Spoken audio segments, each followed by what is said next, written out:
I'm very blessed kasi napunta ako sa Achievers team, which is sobrang dami ko ring natututunan, especially sa coach and mentor natin kay Coach Harold. So anyway, sa mga hindi po nakakakilala sa akin, I'm Carl from Laguna po. Then way back 2016, nag-start na ako sa journey ko ng MLM, network marketing. So hindi siya ganong kadali and hindi din siya ganong kabilis, pero na-enjoy ko yung process. Kasi 'di ba? Na kapag ka naintindihan mo na may prosesong dadaanan is enjoy mo lang. Happy-happy lang kumbaga. And yon sa previous company, maganda din naman po yung nangyari. Naging multiple car achiever tayo doon. And kumita naman po ng millions with S. So hindi lang po single. Millions din ang kinita natin and multiple travel po tayo na international, naka 4 countries naman po kahit paano. Di ba? And ayun, hindi lang tayo nakasabay, yon. Sad to say, talagang pag-evolution ang pinag-uusapan and as a leader hindi ka nakasabay, kahit anong ganda ng company, hindi ka talaga mag-grow. Or ang pinaka-worst, dadating ka talaga doon sa lowest moment.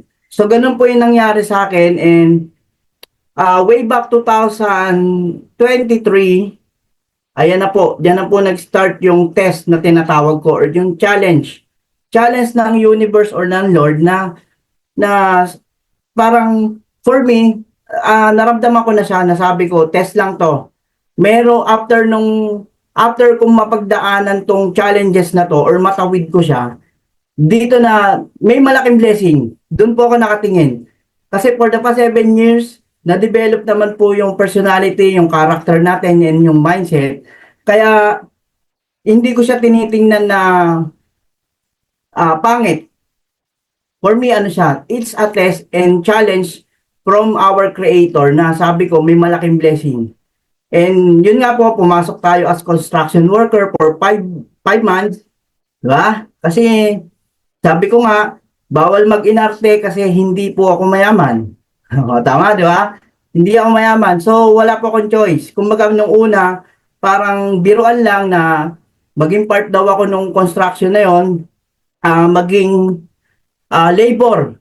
That time, wala po talaga. As in, katulad nga, nakaka-relate ako sa kwento ni Coach Harold. Ang ganda na nangyari sa'yo before sa network, pero ang natira sa'yo, yung kotse mo na lang. Di ba? And nakakatawa, di ba? Nakakita ka ba ng construction worker na nakakotse? Ako po yun. Di ba? Pumapasok po kami, kasama ko yung mga kasama ko dun sa construction site. Nakakotse po kami. Ang saya, di ba? So, in-enjoy ko lang yung process na yun na alam ko, nasabi ko, darating yung time, may malaking blessing to, matawid ko lang siya. And after nung project na yun, dahil wala na source of income, at the same time, wala na po akong babalikan na company. Kahit gusto kong bumalik doon sa previous company ko, hindi na po ako makakabalik. Why? Pinablock po ng mga uplines ko yung 15 accounts ko. Sakit, di ba? Yung tipong millions ang waiting mo doon. At the same time, lahat ng mga downlines ko, pinagbablock na po ako. So, yung nakita kasi nila na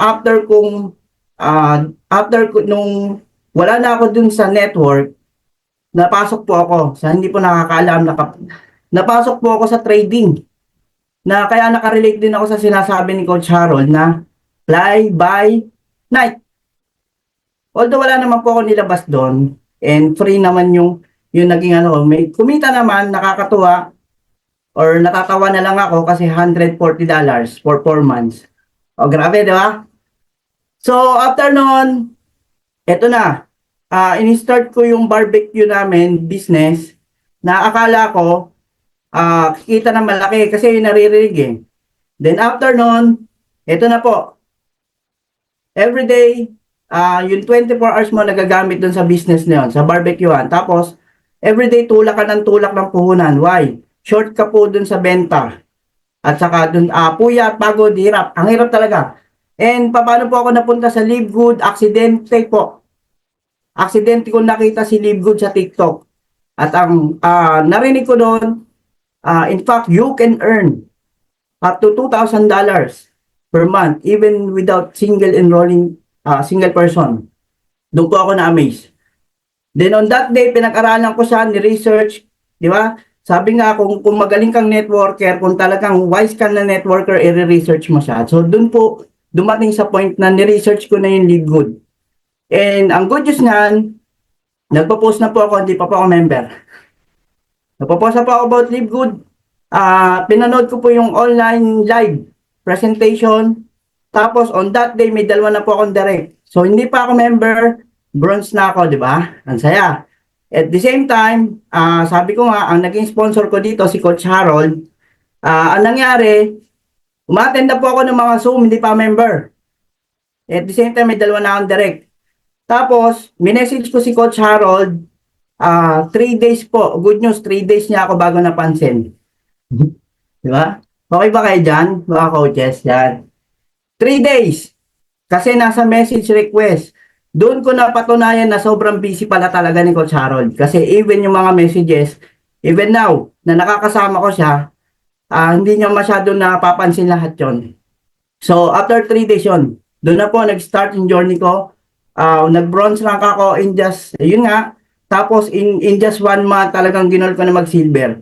And now, napakasaya and ang ginogol natin, ang ginugol na po natin is mag-platinum and going to diamond na. Grabe, Sir Carl. Na-amaze ako sa'yo. Parang self-invite. Ikaw pa mismong nakadiscover. Parang si Sir Fernan. Opo, Siya ito. yung naghanap. Idadagdag ko pa, Coach. Idadagdag ko pa, Coach Joy. That time, di ba sabi ko nga kanina, lagi kong pinagpe-pray sa Lord, which is 1 year po kami tines. Sobrang, mahirap.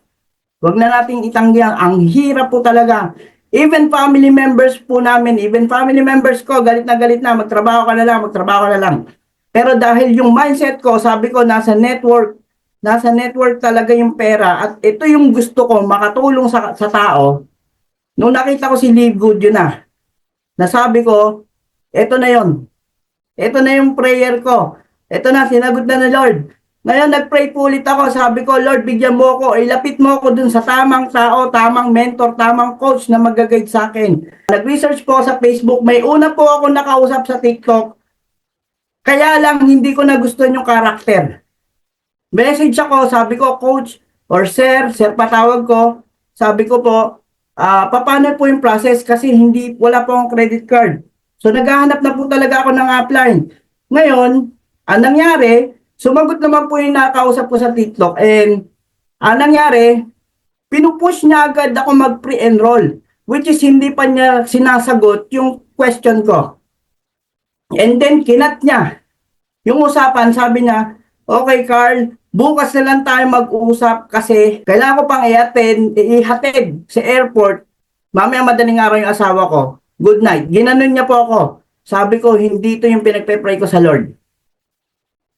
Pumunta po ako ng Facebook. Unang browse ko, Live Good. Unang nakita ko si Coach Fernan. To be honest. Hindi ko alam na crown diamond si Coach Fernan at wala po akong alam sa mga ranking. Kasi, inaral ko siya, ni-research ko siya, pero hindi ko pa alam yung kabuuan ng Live Good.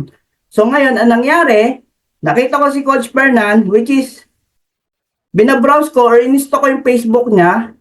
Sabi ko, puro Zoom. Ang gusto ko yung may bakbakan. Gusto ko yung may labanan, laging nagtotok, laging may activity, maingay, yung parang galit, parang, alam mo yung, naghahanap ako ng mentor na medyo, alam mo yun, yung, hindi siya ganong kabait. Kumbaga parang may gigil, may pangil.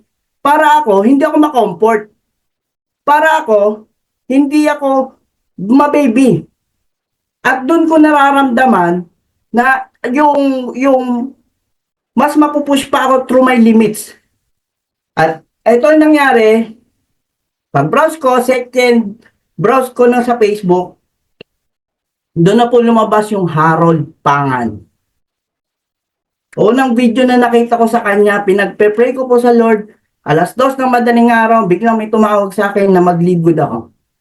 Nakarelate po ako sa story niya. Hanggang in-enjoy ko na yung panonood ng mga videos niya, sabi ko, Lord, ito na ba yun? And doon na po ako nag-message kay Coach Harold. Di ba? And 3 days bago niya ako napansin. Sa mga live niya, nag-comment ako, nagmamakaawa na po ako dyan. Sabi ko, Sir, pasuyo naman po kasi may message po ako sa inyo. Every day, after 3 days, saka pa lang niya ako napansin. Coach, sabi niya, Coach, naintindihan mo na ba ang live good? Sabi ko sa kanya, Opo, sir, kasi 3 days na po ako nag-aaral. Yun po yung nangyari.